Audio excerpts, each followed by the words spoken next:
We still have a flash flood warning up for central Lee County, including Beauregard, Opelika, Auburn, Chewacla State Park, and surrounding communities. This is midnight. Keep an eye on Columbus. As we go into Monday morning at 8 a.m., just 8 hours later, we're down in the mid-20s. So that's a good 30 to 35 degree temperature drop within about 6 to 8 hours. It's the kind that you'll turn on your windshield wipers once and then you don't really need it again. So you turn it off and then you drive down the road and you'll turn it on again. That's the kind of rain. And if you throw your phone back there, you walk out of your car like, where's my phone? Oh yeah, it's in the back seat of my car, right next to your kid. You won't forget it. So that's one easy way you can make sure that that does not happen to you. And one thing I liked from back home in Sarasota, Florida was the stingrays. Stingray shuffle. Yeah, people who grew up along the beaches know what I'm talking about. The temperatures haven't been this cold in our area since the 90s. Yes, 90s, and we haven't seen single digits officially in and around Columbus since Christmas Eve of 1989. Now, News 3 brings you your first alert forecast. A great Thursday morning to you. I'm First Alert meteorologist David Reese, and as you're heading out the door this morning, we're at 67 degrees in Columbus, 69 in Eufaula, and 68 degrees in LaGrange. This is actually one of the cooler mornings we have experienced thus far this week, thanks in part to a little bit of rain that rolled through earlier this morning. Yes, we did hear the pitter-patter of rain and even a few rumbles of thunder as we saw this line of showers and thunderstorms work its way into Georgia, though. Notice what happens. It just kind of went, bye-bye. I'm not hanging around for those of us in Sumter County or Slide County, in Ellaville or Americus, or even down towards Dawson and Albany. But later this afternoon, we will see some of these showers and thunderstorms regenerate. But as that line of showers and thunderstorms roll through, look what Doug McCall was able to capture at Lake Oliver Marina. Just a thing of absolute beauty right there, my goodness. And if you have any pictures you would ever like to share with us, join us on our Facebook page, WRBL Weather. You can even tweet them to us, WRBL News 3. You can even email them to us, news@WRBL.com. But we are kind of stuck in between two systems today. Like I was talking about yesterday morning, system number 1 is the one that's been producing all those lines of showers and thunderstorms that we're rotating on through ever since this weekend. But here's system number 2 rolling through the midsection of the country. It's in a weakening state now, but once it starts getting some of that heating of the day across the middle of the country, we'll start to see it kind of regenerate and then kind of move into the deep south as we head into tomorrow. So today, we're actually looking good to go. I mean, at lunchtime today, just a little bit of cloud cover increasing, thanks in part to that daytime heating, as we'll top out in the upper 80s, very close to 90.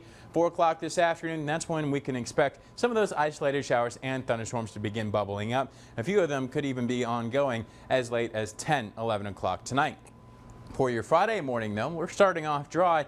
However, notice off to our northwest. There's that batch of rain that's currently in Kansas and Oklahoma this morning. It's now moving into northwest Alabama, and with a little bit of daytime heating tomorrow afternoon, more scattered showers and thunderstorms in the forecast, not only around lunchtime, but also into your Friday evening. So if you were having outdoor plans tomorrow night for date night maybe, you might want to think of something indoors potentially, because we could be talking about more scattered showers and thunderstorms tomorrow night, but also for your Saturday afternoon. I know it's Father's Day weekend, but if you have any outdoors Friday night or during the day Saturday, I'd have a backup plan inside just in case. But your hour-by-hour breakdown today shows 68 degrees this morning, 85 degrees by 2 o'clock. Then we'll start to see those clouds really start to build as we top out near 87 degrees.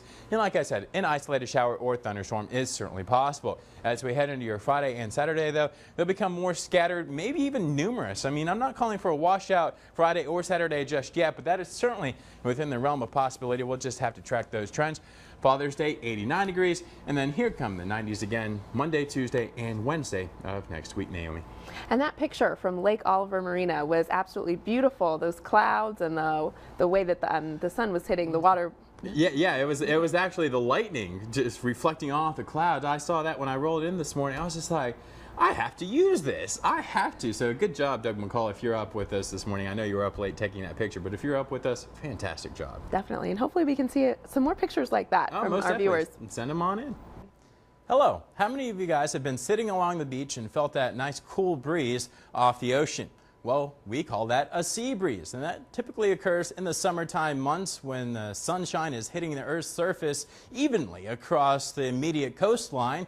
But The water actually warms up a little bit slower than the ground, so that means the land is warming up quicker than the water, and that allows temperature differences. And that temperature difference also creates a pressure difference, with a high pressure system developing over the water and low pressure over land. Now, winds blow from high pressure to low pressure. Well, where's all that sea breeze going to go? Well, it's going to go straight up once it's over land, and then that allows a high pressure system to develop over the top of land at about a couple thousand feet. Winds again blow from high to low, and then once the wind gets over the top of the water, it sinks, thus completing the sea breeze cycle, and allows some rather windy conditions, especially later in the afternoon, after about 2-3 o'clock in the afternoon. Now, for your weather-wise question, which is warmer in the afternoon, the ground, the water, or the sky? Well, if you picked the ground, you are correct. That's what we need to see in order for us to be able to see that sea breeze each and every summer afternoon. Now, your First Alert 7-day forecast.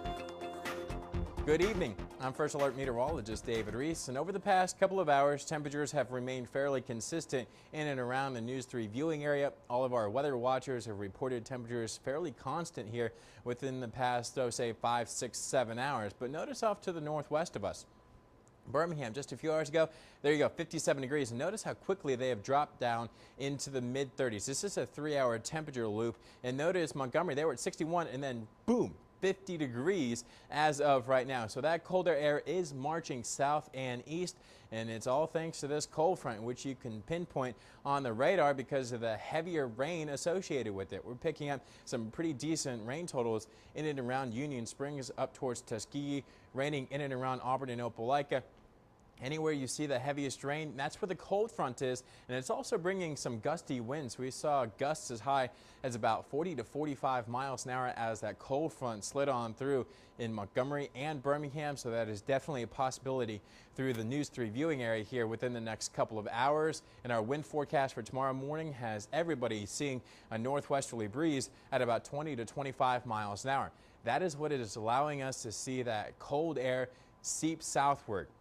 It's going to be with us for the duration of your Monday and even into your Tuesday morning at about 5 to 10 miles an hour. And that's going to be important. I'll explain why in just a second. But first, let's show you the temperature forecast for tomorrow morning. Pick your location. 19 degrees as we wake up tomorrow morning in 5 Points, 28 degrees in Fort Gaines, 26 in Eufaula, Phoenix City, and on post at Fort Benning, 24 in Talbotton. And as we head through Monday afternoon, temperatures not rebounding all that much.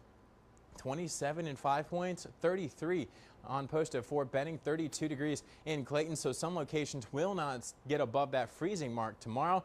And then the cold really settles over the top of us Tuesday morning. Tuesday morning is going to be the coldest time frame when there are some single digits possible in and around LaGrange, West Point, Hamilton, Manchester, and 5 Points.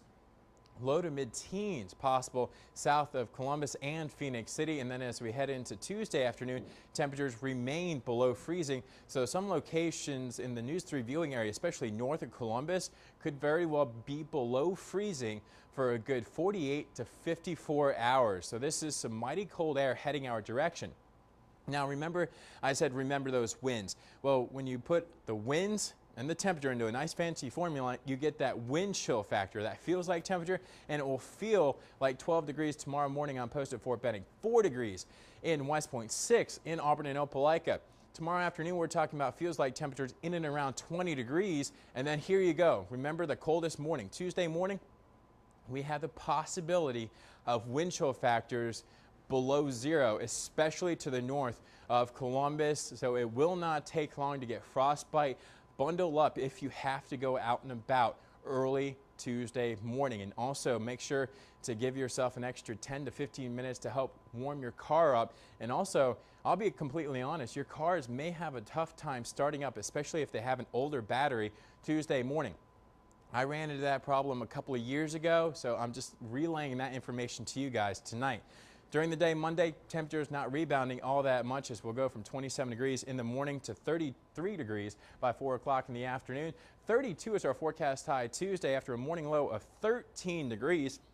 And then you may be asking yourself, David, when's the warm-up coming? Well, here you go. Thursday, 54, and then low to mid-60s by Saturday and Sunday. But with the warmer temperatures, Jesse, comes another rain chance. So we talked about this yesterday, but you said the temperatures haven't been this cold in our area since the 90s. Yes, 90s, and we haven't seen single digits officially in and around Columbus since Christmas Eve of 1989. Wow. And that's thanks in part to the dip in the jet stream that we are seeing dive way down into the Gulf of Mexico. And that's what's pouring all that cold air south. All right, well, everybody be careful out there. Stay bundled up. Definitely. All right, thanks, David.